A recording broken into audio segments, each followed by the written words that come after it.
अस्सलाम वालेकुम and welcome back guys.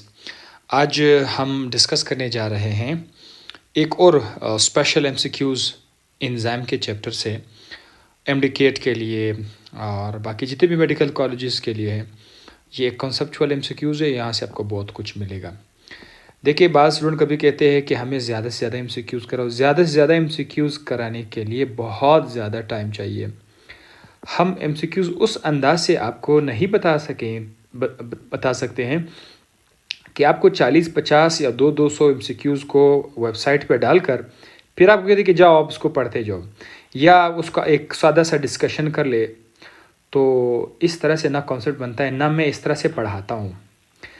मेरा अकीदा ये है कि स्टूडेंट्स को कॉन्सेप्ट वाइज बताएं, बेशक कम बताएं, उससे स्टूडेंट्स के दिल के अंदर एक सुकून आ जाता है, उनके दिल के अंदर एक कशिश पैदा हो जाती है, वो मोटिवेट हो जाते हैं, वो ख़ुद ब खुद भी फिर पढ़ने के काबिल हो जाते हैं। तो मेरा यकीन है थाउजेंड्स ऑफ एमसीक्यूज़ को रटा लगाने से बेहतर ये है कि कुछ याद करे, उसमें कॉन्सेप्ट ले ले। इस तरह के छोटे छोटे चीज़ें जब आप लोगों के दिमाग में आ जाते हैं, इससे आपको किताबें पढ़ना, ख़ुद से पढ़ना बड़ा आसान हो जाता है। और ये जो लोग शॉर्टकट मारते हैं, स्मार्ट स्टडी करते हैं, इनकी बातों में कभी भी नहीं आना। ये आपकी लाइफ को तबाह बर्बाद कर देंगे। कोर्स आपका टेस्ट आपका आ रहा है, एक ख़ास चैप्टर से आ रहा है। सपोज़ अभी पीएमसी या पीएमडीसी ऐलान करते हैं कि ये 8 चैप्टर ये है, ये वाले, और वो आपको जो है ना 2 हफ्ते में सारी तैयारी करा देते हैं, सारे एमसीक्यूज़ करा देते हैं। ये कुछ नहीं है, सिर्फ जो है बिज़नेस है, पैसा कमाना होता है, यहाँ से बहुत ख्याल रखें। बहरहाल ये उस सवाल का जवाब है कि हम थोड़ा, और दूसरी बात मैं चाहता हूँ कि 5-10 तो कम से कम एमसीक्यूज़ कर लो, लेकिन 5-10 के लिए भी ज़्यादा टाइम चाहिए, वो नहीं हो सकता। आपको पता है कि इस वक्त मैं पीएचडी में मसरूफ़ हूँ, तो आई होप कि आप समझ गए होंगे। अच्छा, एक रिएक्शन है, आप लोग वीडियो पॉज करके ये सारा का सारा देख ले और ख़ुद से इसका जवाब तलाश करे, फिर मैं आपको बताऊंगा कि इसका राइट जो आंसर है वो क्या है।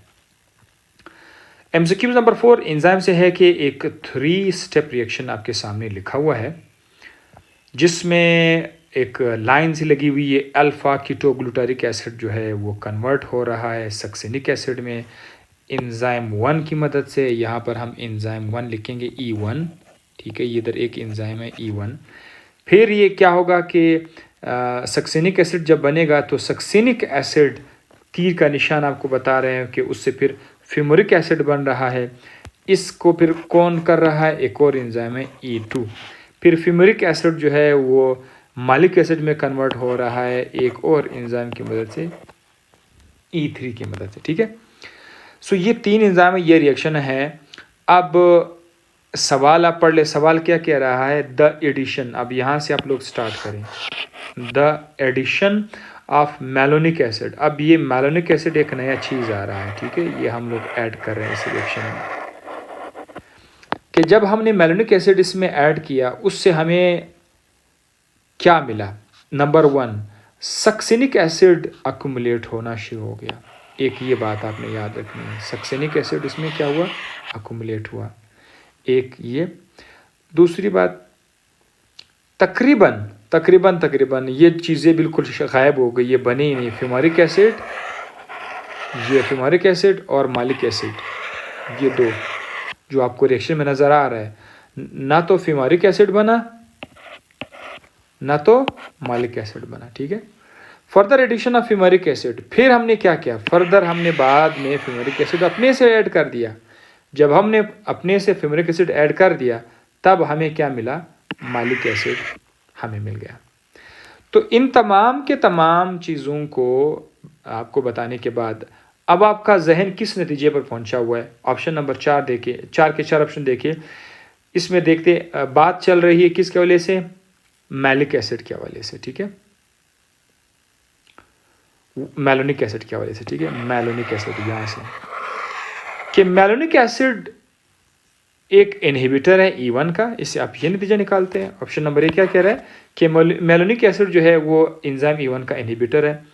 It catalyzes formation of malic acid, ये मैलिक एसिड के बनाने को कैटलाइज करते हैं, यानी ये तेज़ करते हैं, स्पीड अप करते हैं कि मैलिक एसिड बन जाए। It is inhibitor of enzyme E2। ये एंजाइम E2 का इनहिबिटर है, इनहिबिट कर रहा है। It competes with enzyme E3, E3 के साथ कम्पीट कर रहा है। तो आप सोच लो, 5 मिनट सोच लो, बेशक उस पर जवाब दे दे। अब मैं आस्ता आस्ता आपको बताता जाऊँगा, ठीक है।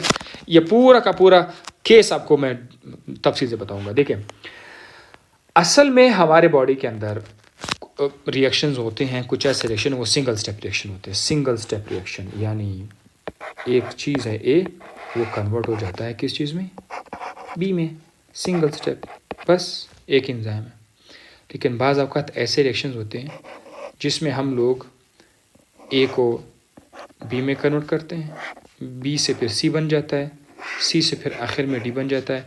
और ये जो डी है ना, डी, ये हमारा फाइनल प्रोडक्ट है। हमें डी चाहिए, ठीक है। तो उनके लिए फिर एंजाइम यूज़ होते हैं। इस स्टेप का पहला एंजाइम E1 है, इसका पहला एंजाइम E2 है, इसका पहला एंजाइम जो है वो क्या, E3 है। अब देखिए, इसी तरह से यहाँ पर जो रिएक्शन है इसमें भी हमारा स्टार्ट, जैसे यहाँ पर आपने स्टार्ट ए से लिया था ना, ए से स्टार्ट लिया था, आपने डी बनाया था। मल्टी स्टेप रिएक्शन है, मल्टी स्टेप रिएक्शन है। तो असल में यहाँ पर जो हमारा स्टार्टिंग चीज़ है, जो बॉडी में पहले से पड़ा हुआ है, वो है अल्फ़ा कीटोग्लूटारिक एसिड। ये बॉडी में पड़ा हुआ है। ये जो अल्फ़ा कीटोग्लूटारिक एसिड है, इस एसिड से हम क्या बनाते हैं, आखिरकार इस एसिड से हम लोग बनाते हैं मालिक एसिड। मालिक एसिड वाला अच्छा नाम भी आप लोग याद भी रखोगे, भूल भी नहीं जाएगा। मालिक, बहुत सारे दोस्तों का नाम मालिक होगा। तो ये जो अल्फ़ा कीटोग्लूटारिक एसिड से मालिक एसिड बनाते हैं, ये डायरेक्ट नहीं बनता। इसके बीच में 2 स्टेप आते हैं। स्टेप नंबर ये वाला जो 2 है, एंजाइम नंबर 2 है, और एंजाइम नंबर 3 है, ये यहाँ पर आ जाते हैं। मतलब यहाँ पर स्टेप्स होते हैं। वो स्टेप यानी वो कौन से स्टेप है कि अल्फ़ा कीटोग्लूटारिक एसिड डायरेक्ट आप मैलिक एसिड में कन्वर्ट नहीं कर सकते हैं। नहीं, बिल्कुल भी आप नहीं कर सकते। तो ये मैं मिटा रहा हूँ, ठीक है। लेकिन उसके लिए तरीका फिर क्या है कि आपका कीटोग्लूटारिक एसिड एंजाइम E1 की मदद से सक्सेनिक एसिड में कन्वर्ट हो जाएगा। फिर ये सक्सेनिक एसिड जो है, ये इसके ऊपर फिर E2 दूसरा एंजाइम काम करके वो इसको कन्वर्ट करेगा किस चीज़ में, फुमारिक एसिड में, ठीक है। तो ये आपका फुमारिक एसिड यहाँ पर बन जाएगा। फुमारिक एसिड अगर मौजूद है तब इस पर एक और एंजाइम है E3, वो एक्ट करके आखिरकार हमें क्या देगा, मालिक एसिड देगा। ये अब आप लोग इसमें कोई सवाल कह रहा है कि हमने इसके अंदर मैलोनिक एसिड का स्ट्रक्चर की कोई ज़रूरत नहीं है कि इसका किस तरह का स्ट्रक्चर है। इस लेक्चर में किसी भी कंपाउंड के स्ट्रक्चर की ज़रूरत है ही नहीं। कॉन्सेप्चुअल चीज़ आपसे पूछा जा रहा है। मैलोनिक एसिड एक और कंपाउंड है, वो हम ऐड करते हैं। जब हमने वो मैलोनिक एसिड ऐड किया तो हमें क्या मिला, सवाल कह रहे हैं अकुमुलेशन ऑफ सक्सिनिक एसिड। यानी यहाँ पर ये जो सक्सिनिक एसिड है, इस यहाँ पर ये वाला जो है, ये सक्सिनिक एसिड, दिस वन, ये सक्सिनिक एसिड जमा हो गया, बहुत ज़्यादा हो गया, ठीक है। तो ठीक है, मैं इधर एक तीर का निशान लिख लेता हूँ यहाँ पर कि भाई ये जो सक्सिनिक एसिड है ये बहुत ज़्यादा अक्यूमुलेट हुआ, एक ये हमें मिला। उसके बाद फ्यूमारिक एसिड और मालिक एसिड बिल्कुल गायब हो गए। मालिक एसिड और मालिक एसिड, मैलोनिक नहीं, मालिक और फ्यूमरिक एसिड बिल्कुल गायब हो गए, बने ही नहीं। यानी ना तो ये फ्यूमरिक एसिड बना और ना तो ये मालिक एसिड बना। ये मतलब ये 2 बातें हो गई। तीसरी बात वो ये कह रहे हैं कि हमने फिर अपने से इसमें फ्यूमरिक एसिड डाला। अपने से जब हमने फ्यूमरिक, अब नीचे मैं लिख रहा हूँ, फ्यूमरिक एसिड हमने फिर बाद में हमने डाला यार, वो तो बॉडी के अंदर तो बन ही नहीं रहा। लेकिन जब हमने फ्यूमरिक एसिड डाला तो उसके नतीजे में हमें क्या मिला, मालिक एसिड फिर मिल गया। लेकिन बहरहाल ये तो हमने बाहर से डाला था, लेकिन हमारा टारगेट क्या था, अल्फा कीटोग्लूटारेट से मालिक एसिड बनाना, वो तो नहीं बनाना। तो इसकी वजह क्या हो सकती है, देखिए इसका मतलब ये है कि हमारे पास जो एंजाइम है, एंजाइम नंबर E2 वाला जो एंजाइम है, ये जो एंजाइम E2 है, एंजाइम E2 जो क्या कर रहा था, जो सक्सिनिक एसिड को जो कि हमारे पास किसको कन्वर्ट कर रहा है, सक्सिनिक एसिड को कन्वर्ट कर रहा था किस चीज़ में, फ्यूमेरिक एसिड में। ये वाला जो एंजाइम है फ्यूमेरिक एसिड, इधर कौन सा एंजाइम था, इधर कौन सा एंजाइम था हमारे पास, इधर एंजाइम था E2। इसका मतलब ये है कि आपने जो मैलोनिक एसिड आपने डाला था, मैलोनिक एसिड जो आपने डाला था, उस एसिड ने आकर इस एंजाइम को ब्लॉक किया। हमें पता है कि एंजाइम इनहिबिटर्स होते हैं जो एंजाइम को ब्लॉक करते हैं, उसने E2 को ब्लॉक किया था, जिसके नतीजे में जो आपका फ्यूमेरिक एसिड है वो नहीं बना। अब सवाल में भी तो वो यही कह रहे हैं कि भाई फ्यूमेरिक एसिड बना ही नहीं, ठीक है, फ्यूमेरिक एसिड नहीं बना। अब आप खुद ही सोच लें, जब आपके पास फ्यूमेरिक एसिड ना बने तो ये फ्यूमेरिक एसिड कैसे कन्वर्ट हो जाएगा मालिक एसिड में, यार कैसे कन्वर्ट हो जाएगा मालिक एसिड में। ओ भाई फ्यूमेरिक एसिड बेचारा तो है ही नहीं, बेशक यहाँ पर आपका एंजाइम E3 पड़ा हुआ है, एंजाइम पड़ा हुआ है, लेकिन मालिक एसिड तो नहीं बनेगा क्योंकि आपका फ्यूमेरिक एसिड बना ही नहीं है। फ्यूमेरिक एसिड क्यों नहीं बना, क्योंकि एंजाइम E2 आपका ब्लॉक हो गया है। इसका मतलब ये हुआ कि मैलोनिक एसिड ने E2 को ब्लॉक किया हुआ है। तो यहाँ तक तो बिल्कुल हम सही कहते हैं कि यस ये ब्लॉक हो चुका है। अच्छा, इस ब्लॉकेज को से निकलने के लिए, ब्लॉकेज तो हो गया है लेकिन हम तो फिर भी ज़िद्दी हैं, हमें तो अपना प्रोडक्ट चाहिए, हम तो अल्फ़ा कीटोग्लूटारिक एसिड से मालिक एसिड बना के ही रहेंगे। तो बॉडी में तो वो मसला ख़राब हो गया है।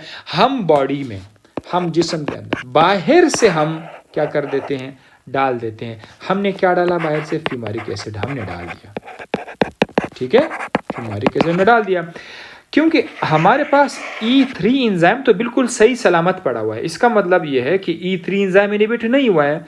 तो जब आपने बाहर से फ्यूमेरिक एसिड डाला, इसका मतलब ये है कि अब हमारे जिस्म के अंदर फ्यूमेरिक एसिड बनाई हुई बाहर से आई हुई है। सक्सिनिक एसिड से फ्यूमेरिक एसिड नहीं बना हुआ है, हमने बाहर से फ्यूमेरिक एसिड डाल दिया। वो जो फ्यूमेरिक एसिड है वो यकदम से मालिक एसिड में कन्वर्ट हुआ। तो ये तो आपने कर दिया। आपका एक चीज़ आया था, मैलोनिक एसिड ने सिर्फ और सिर्फ क्या किया था, एंजाइम E2 को ब्लॉक किया था। एज अ रिजल्ट ये सारा का सारा जंजाल आपको देखना पड़ा। अब आप सवाल को दोबारा देख सकते हैं कि आपका राइट ऑप्शन यहाँ पर क्या बन सकता है, it is an inhibitor of enzyme E2, ये बिल्कुल करेक्ट है। बाकी ये जो लिखा हुआ है कि it competes with the enzyme E3, ये बिल्कुल गलत है। ये एंजाइम E3 के साथ कम्पीट नहीं कर रहा। एंजाइम E3 तो हमने देख लिया, वो तो बिल्कुल फारिग पड़ा हुआ है। जब हमने फ्यूमेरिक एसिड बाहर से डाला तो वो सारा मैलिक एसिड में कन्वर्ट हो गया। तो E3 के साथ इसका कोई रब्ता नहीं है। बी में क्या करे, catalyse formation of malic acid, ये मैलिक एसिड के बनाने को कैटालाइज कर रहा है। झूठ बोल रहा है, ये कैसे हो सकता है, वो बेचारा तो मालिक एसिड तो बिल्कुल बना ही नहीं। जब आपने मैलोनिक एसिड डाला था, मालिक तो बना ही नहीं। मालिक बेचारा पता नहीं किधर किस दुकान में जो है वो जाकर उधर वो बैठा हुआ था। It is an inhibitor of E1, ये it is an inhibitor of E1, ये E1 का इनहिबिटर, ये कैसे हो सकता है कि ये E1 का इनहिबिटर है। मैं नहीं मानता इसको कि ये E1 का इनहिबिटर है। इसका मैं आपको प्रूफ देता हूँ, ठीक है, कैसे। अभी देखिए ये आपके पास क्या था पहले, अल्फा कीटोग्लूटारेट, अल्फा कीटोग्लूटारेट ये पढ़ा था ना। ये अल्फा कीटोग्लूटारेट जो था, इस पर कौन सा एंजाइम ने काम करना था, E1 ने काम करना था, और उससे क्या बना था, सक्सिनिक एसिड ने बना था। ये आपको याद है ना, E1 से क्या बन रहा है, सक्सिनिक एसिड बन रहा है, ठीक है। अगर मैं यहाँ पर सक्सिनिक एसिड लिखूँ, सक्सिनिक एसिड, तो E1 ब्लॉक नहीं हुआ है। ये हो ही नहीं सकता, क्योंकि सवाल में उन्होंने खुद लिखा हुआ है कि जब हमने क्या डाला, मैलोनिक एसिड जब हमने डाला तो सक्सिनिक एसिड एक्युमुलेट होना शुरू हुआ। यानी इसका मतलब ये हुआ कि अल्फा कीटोग्लूटारेट से सक्सिनिक एसिड तो फिर भी बन रहा है। सक्सिनिक एसिड अगर बन रहा है तो उसका मिकदार बढ़ रहा है। भाई ये कैसे हो सकता है कि सक्सिनिक एसिड जो है, ये कैसे हो सकता है कि आपका सक्सिनिक एसिड जो है वो बना हुआ है, एंजाइम है, लेकिन सक्सेनिक एसिड जो है उसका लेवल अक्यूमुलेट हो रहा है, तो ये तो नहीं हो सकता ना। तो लिहाजा यहाँ से हम ये नतीजा अखज़ कर सकते हैं कि मैलोनिक एसिड या जो अल्फ़ा कीटोग्लूटारेट है वो सक्सेनिक एसिड में कन्वर्ट हो रहा है। एंजाइम E1 बिल्कुल परफेक्ट है, एंजाइम E1 मौजूद है। सो ये सारा का सारा डिस्कशन हो गया, हमने प्रूव कर दिया कि इसका आखिरी ऑप्शन जो है, फाइनल ऑप्शन जो है ना वो सी है, और ये आपको समझ आ गया भी होगा। मैं थोड़ा सा स्क्रीन आपके लिए दोबारा से सही कर लेता हूँ ताकि आपको ये आप लोग स्क्रीनशॉट यहाँ से ले सकते हैं, ठीक है। और इसके बाद आप लोग यहाँ पर आ सकते हैं, ये वाला नक्शा भी आप देख सकते हैं, ये वाला, और फिर आप लोग जो है ये वाला नक्शा भी आप देख सकते हैं कि मैंने क्या क्या बता दिया था इसमें। तो see you in the next video. मुझे कमेंट में बताते जाइए कि एमसीक्यूज़ आपको कैसा लगा, अच्छा लगा, कितना नॉलेज हुआ, सब मुझे बताते जाइए। Thank you.